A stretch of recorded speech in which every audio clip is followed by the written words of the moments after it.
Please, my people, if you get this message, please do me a favor by sharing this message. Please do not ignore this message.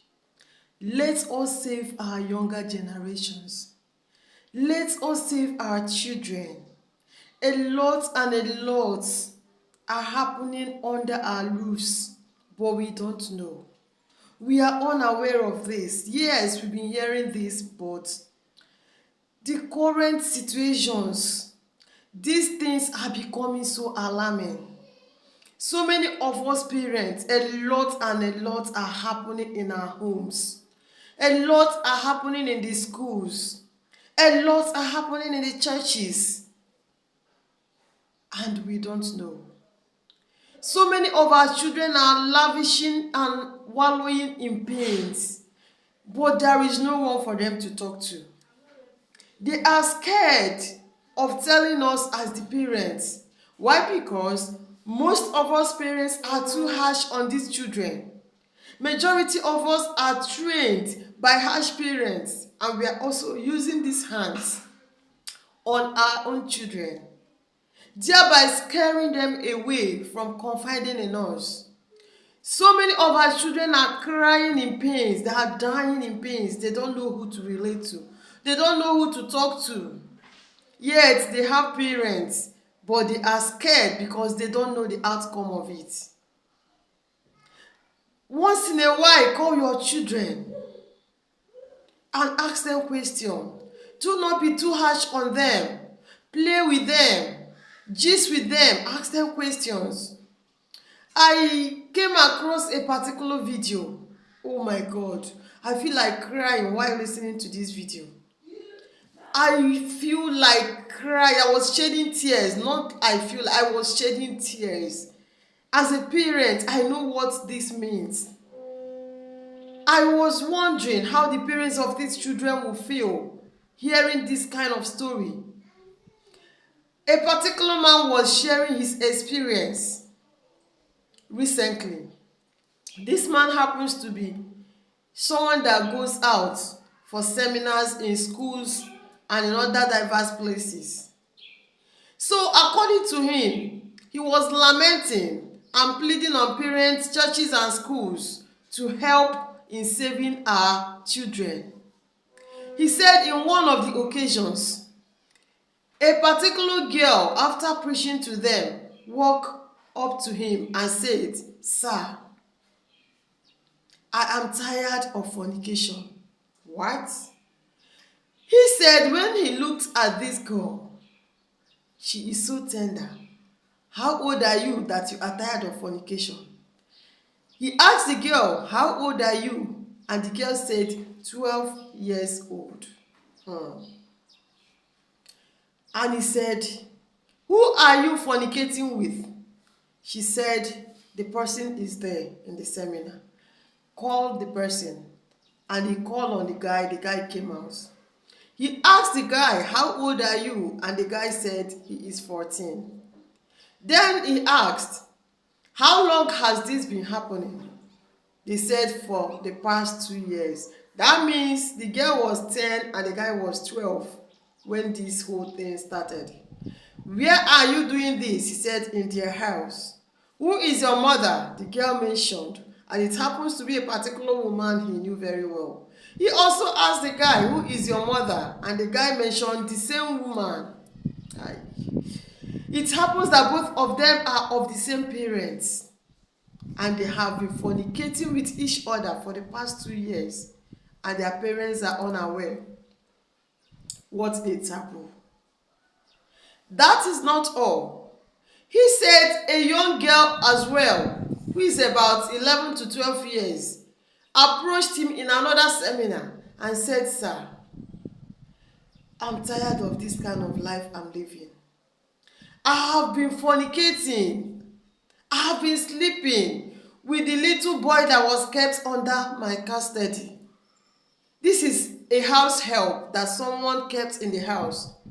And this house help has been sleeping with their son who is just 4 years old. And this parent does not know about this. to an extent that this young boy this little kid has become addicted to it, that he is now the one that will always summon her and said, come, let us do that thing. The boy is addicted now, that he can no longer do without it. And the parents are not there. They don't know what is happening under their roof. The parents does not know that their little child, who is just 4 years old, has gone wild. That the little child they kept at home, thinking it's just a little baby, has become an adult. What a world. That is not all. He said in one of his experiences again, okay, I didn't finish the story of the one of 12 years old. The one that was sleeping with the brother said it was not just all.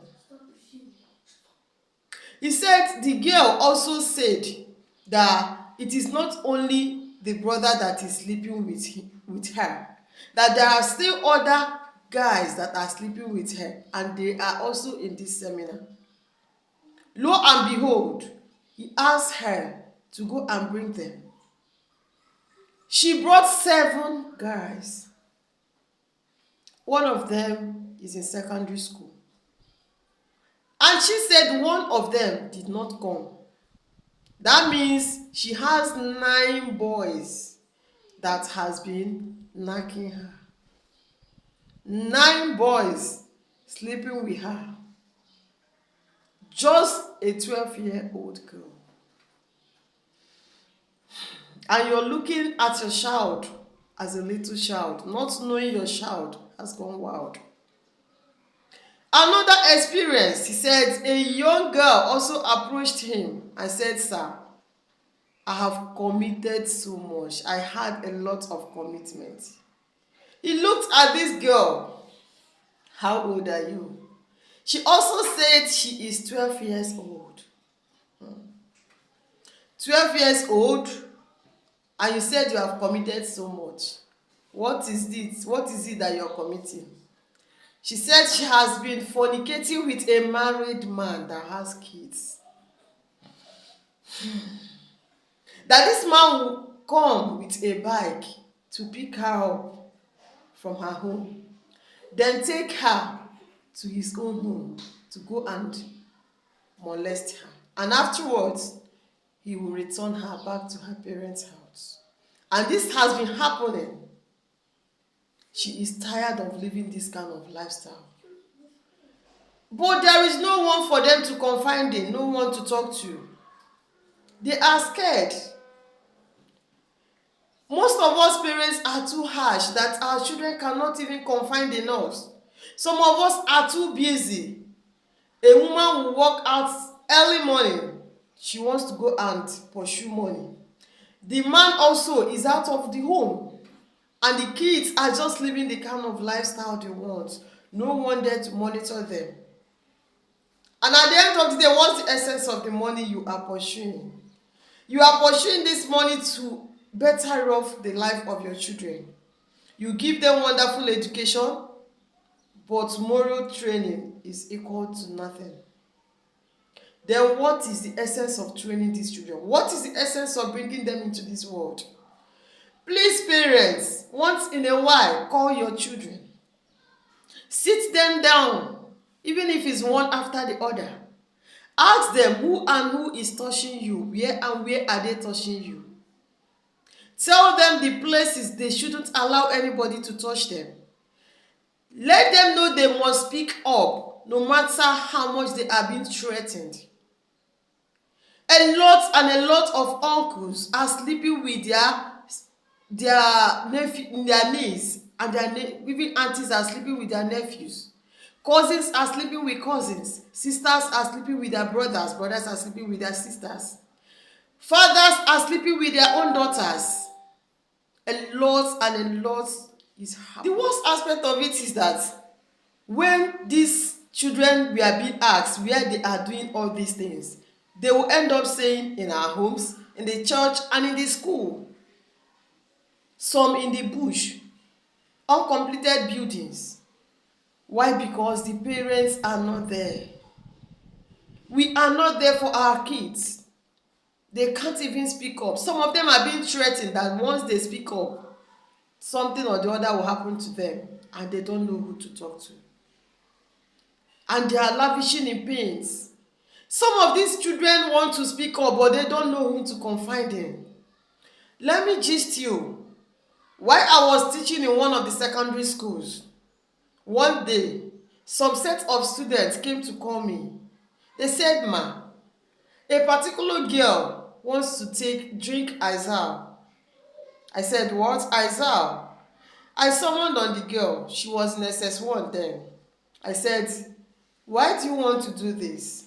Why are you doing this to yourself?" He said, "Ma, I am frustrated. A little girl that is in SS1. Why are you frustrated? She's not from a poor background. The parents are wealthy. So what is your problem?" She said she's passing through a lot and a lot, but there is no one to confide in. I said, "What about your mom?"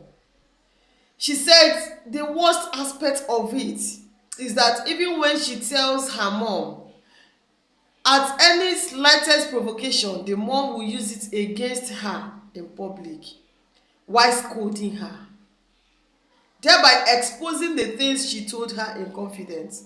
Is this the kind of parents we have? Parents that cannot protect and shield their children. Okay? They confided in you, and afterwards you used it against them in public. A child that came to you for shelter, you exposed the child in public. Tomorrow, she wouldn't confide in you again. She will start hiding her secrets. She won't tell you again.